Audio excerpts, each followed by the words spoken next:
إنا فتحنا لك فتحا مبينا. Asy-Sya'bi rahimahullah ta'ala itu ulama besar sekali, Amir bin Syarahil. Asy-Sya'bi ini ulama luar biasa, ini tabi'in. Dulu di masa dulu ini kebiasaan di zaman tabi'in itu kalau ada sahabat tabi'in pasti nggak berani ngomong, Pak. Ada sahabat Nabi, oh, sudah pernah ketemu Rasul langsung, kita siapa? Kita nggak pernah bertemu Nabi gitu ya. Beda dengan Asy-Sya'bi. Ada banyak sahabat, tapi Asy-Sya'bi itu punya majelis ilmu sendiri. Saking kokohnya ilmu Asy-Sya'bi. Asy-Sya'bi begitu kuat ilmunya. Asy-Sya'bi itu ulama yang ahli di berbagai bidang ilmu. Saya tunjukkan keahlian beliau. Saya tunjukkan untuk melihat keahlian ilmu beliau, ditunjukkan dengan ilmu yang beliau tidak ahli. Karena beliau mengatakan ilmu yang saya tidak terlalu fokus, saya nggak konsentrasi lah belajarnya, karena saya bukan kesana kesenangan saya, yaitu ilmu syair. Jadi ilmu syair itu termasuk ilmu yang beliau tidak fokus. Jadi beliau bilang kalau syair saya nggak terlalu. Tapi kata beliau, kalau Anda mau, akan saya bacakan syair sebulan penuh lamanya tanpa saya mengulang satu bait pun. Sebulan penuh saya bacakan syair tanpa saya ulang. Itu ilmu yang dia tidak ahli. Karenanya membuat kagum masyarakat luar biasa. Begitu kagum itu, akhirnya orang nanya, bagaimana sih Anda kok bisa nyampe derajat ilmu seperti ini, tuh bagaimana caranya? Asy-Sya'bi ternyata memberikan resep, Pak. Dikasih resepnya. Ini resep bagaimana biar hasil pendidikan itu seperti Asy-Sya'bi. Kata Asy-Sya'bi rahimahullah ta'ala, kata beliau, binafil i'timad wassayri fil bilad wasabrin kasabril jamad wabukurin kabukuril ghurab. Binafil i'timad itu maknanya adalah meniadakan hanya bersandar pada kemampuan diri kita sendiri.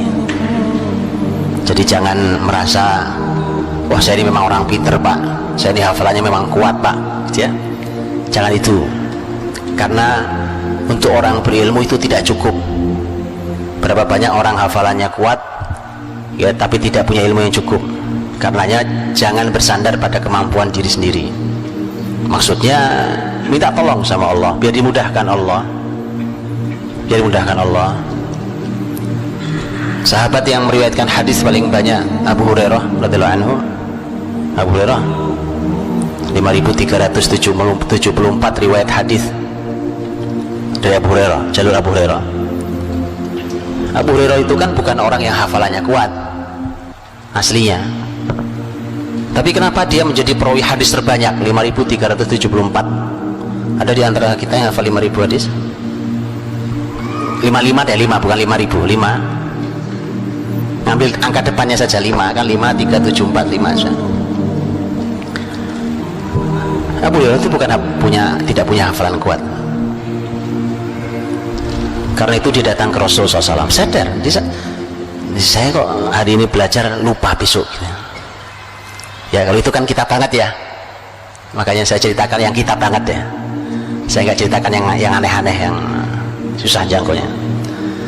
Datang ke Rasul SAW, ya Rasulullah, saya ini kok belajar ilmu kepadamu, hari ini aku hafal, besok aku lupa, cepat banget lupanya. Nabi SAW mengatakan, buka sorbanmu. Sorbannya beliau pakai sorban, Pak. Buka sorban, gelar di sini, digelar di hadapan Rasul. Sorbannya didoakan Nabi, Pak. Kata Nabi, pakai lagi, dipakai lagi. Kemudian Abu Hurairah setelah itu memberikan kesaksian, demi Allah, setelah itu apapun yang aku dengar dari Rasul tidak pernah aku lupakan. Ya dah? Itu hebatnya, Pak. Jadi jangan bersandar dengan kemampuan diri sendiri, terbatas kemampuan kita itu. Binafil i'timad, bersandar pada Allah SWT. Minta doanya orang soleh, apalagi guru, terutama minta doanya guru. Lah guru kok dicaci maki, guru kok dibully, gimana ceritanya generasi mau kokoh? Gimana? Guru itu masya Allah diminta barokahnya. Dan begitulah para sahabat dan antar sahabat, begitulah sahabat dan tabiin. Bagaimana murid dengan guru berinteraksi, jadi meminta doanya, meminta barokahnya, ya. Subhanallah. Binafil i'timad wasayri fil bilad, kata Syabi. Kunci kedua itu Anda harus keliling negeri, keliling negeri-negeri. Belajar dengan keliling negeri-negeri itu hanya generasi kokoh yang bisa, Pak. Hanya generasi kuat saja yang punya kesabaran itu. Di mana ada ahli ilmu didatangi, duduk belajar di sana. Imam Syafi'i itu kan berangkat 500 kilo dari Mekah ke Madinah di usia masih cukup kecil. Dia dengan kesabaran 500 kilo perjalanan itu. 500 kilo itu dari sini kemana? Jogja. Boleh kita coba naik kuda, ya kan? 500 kilo. Ini supaya kita tahu, merasakan sekokoh apa sih kita. Oh, kita mobil AC, pesawat asing, malas belajarnya. Apa ini generasi ini? Atau melihat itu, subhanallah, naik kuda, naik unta 500 kilo karena pusat ilmu saat itu ada di Madinah. Salah satunya di Imam Malik, Imam Darul Hijrah. Sampai di sana minta belajar ke beliau. Begitu diterima jadi murid, karena awalnya nggak diterima jadi murid sebenarnya, karena Imam Malik itu termasuk yang tidak menerima murid kecil. Beliau termasuk yang tidak mau menerima murid kecil. Beliau punya alasan sendiri untuk hal itu. Tapi begitu ketemu Syafi'i kecil, bilang, inni ra'aitu nuran fi qalbik fala tudfi'hu bi ma'siyatillah. Aku lihat ada cahaya di hatimu, nak. Sakti sekali ya, Pak. Belum bisa lihat cahaya di hati kan sakti bener itu. Tapi memang begitu, dalam Islam itu guru begitu, sampai harus bisa melihat cahaya ada atau tidak di hati muridnya. Itu baru guru yang benar. Betul kan, Pak, ini, Pak? Bisa, Pak? Bisa lihat gini aja tahu, oh ini kosong, oh ini nggak ada isinya, oh ini hebat sekali, kelihatan, Pak. Lihat, belum ngomong, pertemuan pertama kok ngelamar jadi murid. Aku lihat ada cahaya di hatimu. Gimana caranya? Nah, itu lain cerita kita bicara ya. Aku lihat ada cahaya di hatimu, maka jangan kau padamkan dengan maksiat pada Allah. Pesan pertama kali itu. Imam Syafi'i belajar pada Imam Malik, tidak meninggalkan Madinah kecuali setelah Imam Malik meninggal. Kokoh sekali, duduk berlama-lama di majelis ilmu, di mana kebaikan di sana didatangi, keliling, habis itu keliling lagi nanti negeri-negeri lain, keliling. Begitu. Jadi Bapak Ibu tahu sekarang salah satu penyebab kenapa generasi tidak kokoh, bapak ibunya. Anaknya mau nyantri, ya Allah, mau nyantri loh, Pak. Enggak, bukan mau mati, mau nyantri. Dipegangi buntutnya, ditangisi tiap hari, Pak. Nangis boleh, bukan nggak boleh. Namanya orang tua rindu, ya kan? Boleh, Pak. Nangis aja nggak apa-apa, nangis aja yang sering, nggak masalah. Cuma masalah lepas dia. Bismillah, berangkat, nak. Nggak apa-apa. Ibu bapak nangis itu urusan biasa, nggak apa-apa. Berangkat. Bismillah, tuntut ilmu. Begitu. Bukan cuma dikekepi di rumah gitu. Jadi Bapak Ibu tahu, tidak kokohnya generasi penyebabnya kita. Lepas dia, bismillah, pergi, nak. Syafi'i kecil umur berapa saat itu? Masih kecil, Pak. Karena Syafi'i kecil itu baru bertemu Imam Malik setelah dia menghafal kitab Muwatta. Syafi'i menghafal Muwatta umur 10 tahun. Muwatta itu 7.000 riwayat hadis. Gitu, ini generasi kokoh nih namanya, ya kan? Dikasih ini hafal nih, hadis hafal gitu. Asy-Sya'bi memberikan resep, keliling as-sair fil bilad, keliling negeri-negeri kalau mau punya ilmu kokoh seperti saya, kata Syabi. Wa sabrin ka sabril jamad, ini kunci ketiga Syabi, yang sabar seperti sabarnya benda mati. Ini kalimatnya luar biasa, Pak. Ini benda mati nih, meja nih. Kalau saya tidur di meja ini, Pak, saya duduk di atas kursi ini, yang bosan kursi apa saya? Saya yang bosan, Pak. Benda mati tidak pernah mengeluh bosan, tidak mengeluh capek. Ya begini aja tuh kursi saya duduki, mau apa yang bosan saya, Pak? Yang capek saya. Kata Syabi, yang sabar, sabr kasabril jamad, yang sabar itu sabarnya benda mati. Itu luar biasa kalau punya anak kayak gitu tuh, Pak. Sabar. Yang membuat tidak sabar juga kita yang ngajari, Pak. Makanya lihat bagaimana hasilnya Asy-Syabi rahimahullah. Keempat, Asy-Syabi mengatakan wa bukur ka bukuril ghurab. Kata bukur itu artinya pagi-pagi sekali, pagi-pagi sekali. Bisa maknanya memang waktu pagi sekali, atau maknanya adalah cepat cekatan. Kabukuril ghurab, seperti elang, burung elang yang cekatan, cepat. Kalau bahasa kita jangan lelet, kelemar lambat, nah cepat, cekatan. Itu subhanallah. Ini saya gambarkan dulu tentang generasi kokoh di zaman Islam, coba. Jadi ihris ala ma yanfa'u, bersemangatlah pada semua yang memberikan manfaat bagimu. Di mana ada manfaat, datangi manfaat itu untuk dunia akhirat kita. Jangan pernah bermalas-malasan. Untuk bisa semua itu, kata Nabi, wasta'in billah, minta tolong sama Allah. Namanya manusia, Pak, kadang ketemu malasnya. Nabi juga berkata itu, Nabi juga menyampaikan itu. Karena setiap manusia ini ada sisi fatrohnya. Fatroh itu sisi futur, kadang-kadang lagi malas. Makanya wasta'in billah, minta tolong sama Allah. Wala ta'jaz, dan jangan lemah. Kamunya jangan lemah, tapi minta tolong pada Allah biar dikasih kekuatan.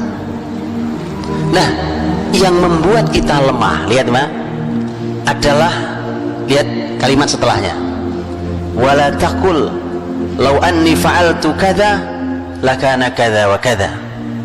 Jangan kamu berkata, andai aku begini maka pasti aku juga begini dan begini. Cuma ngayal aja kerjaannya. Itu generasi lemah. Cuma berhayal, coba tak kemarin saya jadi ambil, coba saya andai. Itu generasi lemah, itu yang membuat kita lemah, Pak. Kalau sudah kejadian lewat, sudah lewat, kan itu keputusan sudah kita ambil. Jadi generasi kokoh itu, Pak, diajari untuk berani memutuskan sekaligus berani mengambil resikonya, tentu dengan ilmu. Tadi umpamanya kita hari ini punya pilihan terhadap sesuatu, saya ambil apa enggak, saya ambil apa enggak, ragu. Orang ragu terus, memelihara keraguan terus, itu bahayanya akan bisa masuk kepada tingkat yang lebih buruk, yaitu waswas. Dan Nabi menyebut al-waswasatu minas syaitan. Waswas itu dari syaitan. Waswas itu, Pak, itu buruk sekali keadaan waswas itu, dan itu menjadi bagian dari penyakit jiwa hari ini. Orang punya sifat waswas karena memang kebiasaan memelihara keraguan dalam dirinya. Tidak ada keputusan yang clear, yang putus, putus. Orang beriman diajari itu. Mau melangkah kaidahnya jelas. Nabi mengatakan da'ma yaribuka ila ma la yaribu. Kata Nabi, tinggalkan apa yang membuatmu ragu kepada yang tidak membuatmu ragu. Umpamanya kita mau ambil, saya ambil nggak ya? Saya ambil nggak ya? Jadi nggak ya? Jadi nggak ya? Oke? Jangan lama-lama, Pak. Keputusan itu jangan lama-lama. Itu mengapa Allah bekali kita juga dengan istikharah. minta Allah yang memilihkan karena kita tidak tahu masa depan kita. Biar lama-lama Pak, nanti jangan-jangan ini masalah udah lewat tapi gak ada keputusan ya, semua serba tidak jelas keputusannya. Udah sidang berkepanjangan, ujungnya gak ada keputusan. Ini apa ini Pak? Para pemimpin ragu Pak. Saya lihat itu, jangan, kata Nabi, kamu ragu jangan diambil, itu kaidah. Dah ma yaribuk, tinggalkan. Kamu ragu, tinggalkan, ambil itu, putus. Kadang-kadang keputusan kita Pak, kadang-kadang keputusan kita kan keputusan yang begitu kita gak jadi ambil ternyata itu luar biasa, nyesel kita ujungnya Pak. Iya tuh kan, coba kemarin saya ambil, itu gak boleh. Kata Nabi jangan berkata itu. Andai kemarin jadi saya ambil, itu kan wah Pak, itu kata andai itu Pak, itu dipelihara, dikenang bisa sampai sekian puluh tahun ke depan loh. Iya Pak, sekian puluh tahun ke depan ketemu temennya ngomong lagi, itu tuh yang proyek itu sebenarnya jatah saya sebenarnya itu kan gak kejadian Pak. Sudahlah, itu bukan generasi kokoh tuh, sudah cukup, sudah begitu, cut, selesai. Walakin qul qaddarallah wa ma syaa fa'al. Sudah cukup. Jadi orang tuh kalau mau kuat memang sandarnya pada Allah. Makanya begitu peristiwa seperti ini yang disarankan, diperintahkan adalah tapi katakan ini sudah Allah takdirkan. Dah, ini udah keputusan Allah. Apa yang Allah kehendaki pasti terjadi. Cukup, sudah cukup. Gak ada masalah. Biasa keputusan hidup kan begitu. Jadi generasi kokoh betul tuh diajari Pak. Jadi jangan biasa membuat generasi ini ragu Pak.